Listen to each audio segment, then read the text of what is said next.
नमस्कार, आप सभी का स्वागत है। इस वक्त हम हैं अररिया क्षेत्र में और हमारे साथ हैं लोकप्रिय सांसद प्रदीप कुमार सिंह जी। आइए हम जानते हैं जो आगामी त्योहार है, छठ पूजा है, भैया दूज है, इसके बारे में क्या राय है इनकी और क्या क्या तैयारियां चल रही है और उसी बीच में बिहार में विधानसभा चुनाव है, उसको लेकर क्या क्या तैयारी चल रही है। सबसे पहले सर नमस्कार, चैनल में आपका बहुत बहुत स्वागत है। धन्यवाद सर, आगामी त्योहारों को लेकर क्या तैयारी चल रही है अररिया क्षेत्र में? देखिए, एक तो बहुत बड़ा पर्व जो खास करके बिहार में हम सब जो मनाते हैं, अब तो पूरे देश और दुनिया में यह पर्व हो रहा है, परंतु छठ का जो मान्यता है, आज इतना बड़ा पवित्र महान पर्व इसको कहा जाता है, महापर्व। वह छठ पूजा भी है सामने और कल भैया दूज भी है। तो ऐसे शुभ अवसर पर आम लोगों को, तमाम लोगों को मैं बधाई देता हूं, शुभकामनाएं देता हूं और छठी मैया से मैं प्रार्थना करता हूं कि हे छठ मैया सबको सुख समृद्धि और छठ मैया सबको के मनोकामना को पूरा करे।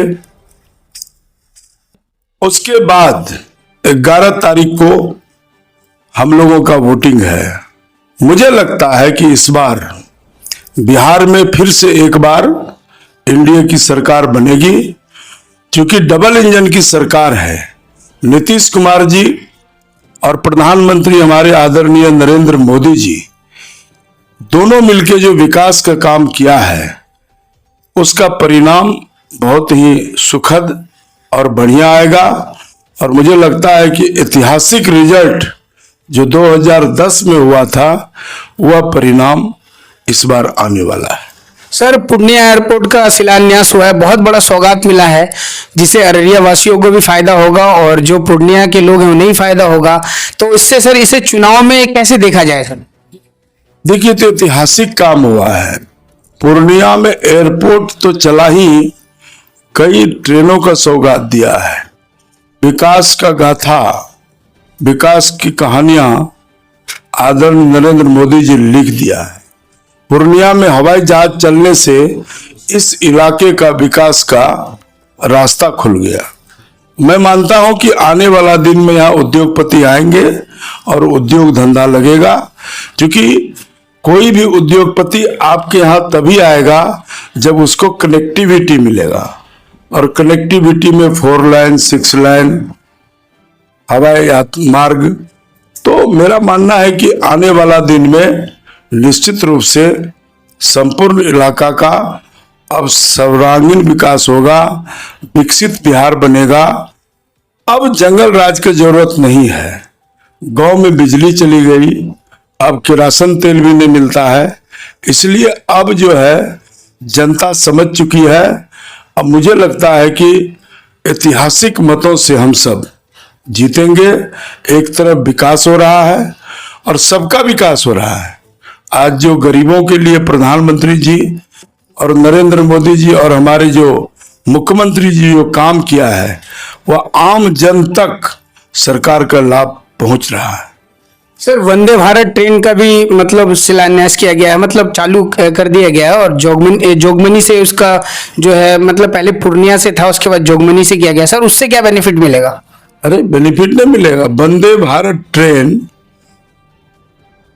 अररिया जैसा जगह से चलना, यही तो नरेंद्र मोदी जी काम किए हैं कि जोगमनी से पटना वंदे भारत, जोगमनी से इरोड, जो सीधे उत्तर बिहार से दक्षिण भारत को जोड़ा है, तमिलनाडु तक।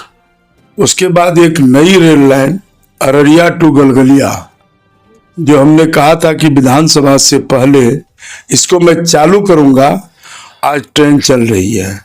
उसी प्रकार से नरपतगंज एक छोटा रेलवे स्टेशन है और वहां से मैं अमृतसर का ट्रेन चलाया हूं, तो लोग अमृतसर तक आसानी से चला जाता है। तो अभी तो 3-4 ट्रेनों का सौगात प्रधानमंत्री जी दिए हैं। पूर्णिया में एयरपोर्ट दिया है और गांव घर इलाके को, हर गांव को मैं सड़कों से जोड़ा हूं। प्रधानमंत्री सड़क, मुख्यमंत्री सड़क, बड़े बड़े ब्रिज, नदियों में ब्रिज, इस तरह से विकास में आंधी चला है। और अभी जीविका दीदी को हमारी सरकार, प्रधानमंत्री जी और नीतीश कुमार जी ने प्रत्येक महिला के खाते में 10-10 हजार रुपया भेजा है। काम करने वाले को रोजगार उससे सृजन होगा। जो काम करेगी माँ बहनें, उसको फिर 2-2 लाख रुपया मिलेगा। सर मैं एक यहाँ पे आपसे एक सवाल यहाँ पे रोकूंगा मैं आपको। विपक्ष का आरोप है कि जो 10-10 हजार दिया गया है इसे दोबारा वापस ले लिया जाएगा। सर इसके विषय में आप क्या कहना चाहते हैं? बिल्कुल गलत बात है।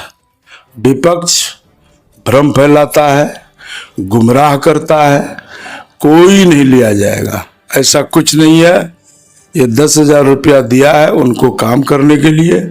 जो माँ बहन काम करेंगी, टोकरी वाली, साग सब्जी बेचने वाली, वो अगर काम करके आगे बढ़ती है, वो दिखाएगा, तो उसको 2 लाख रुपया फिर मिलेगा। सर क्या हम माने स्टार्टअप इंडिया का जो मोदी जी का सपना है उसे पूरा किया जा रहा है? 100% यह स्टार्टअप इंडिया है।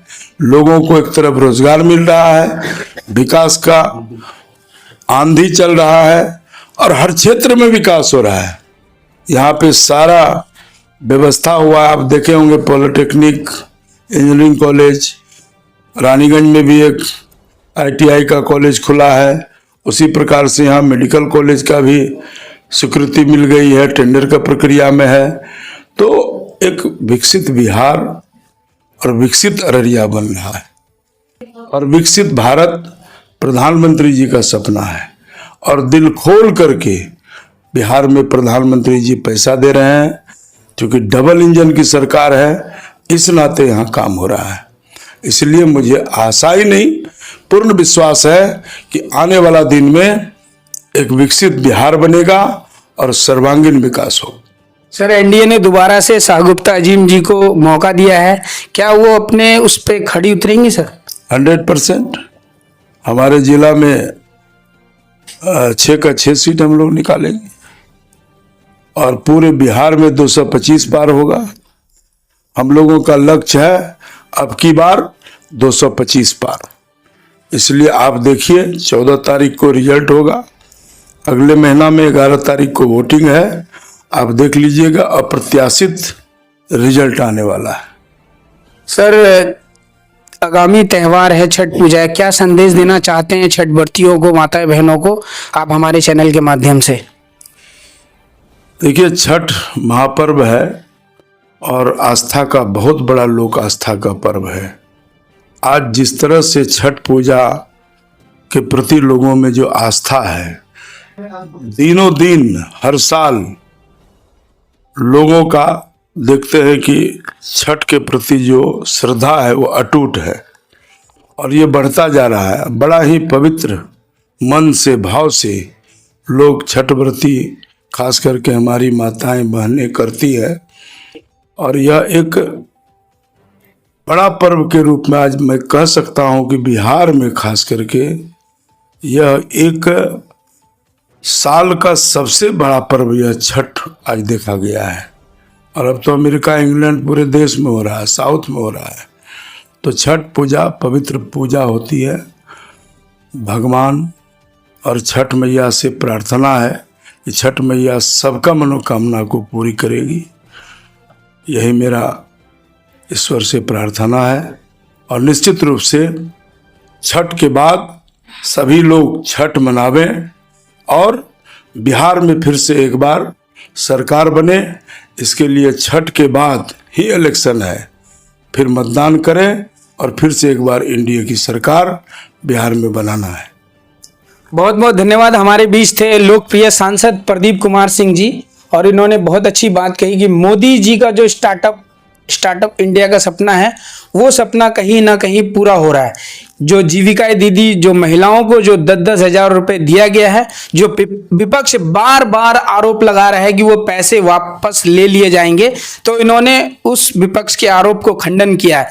आप लोग और भी खबरों के लिए बने रहिए। कैमरामैन पंकज के साथ मैं रंजीत गुप्ता, अररिया, दूरदर्शी समाचार। हमारी खबरों से जुड़े रहने के लिए हमारे चैनल को सब्सक्राइब करें और बेल आइकन को दबाएं ताकि खबर की नोटिफिकेशन आपको मिलती रहे।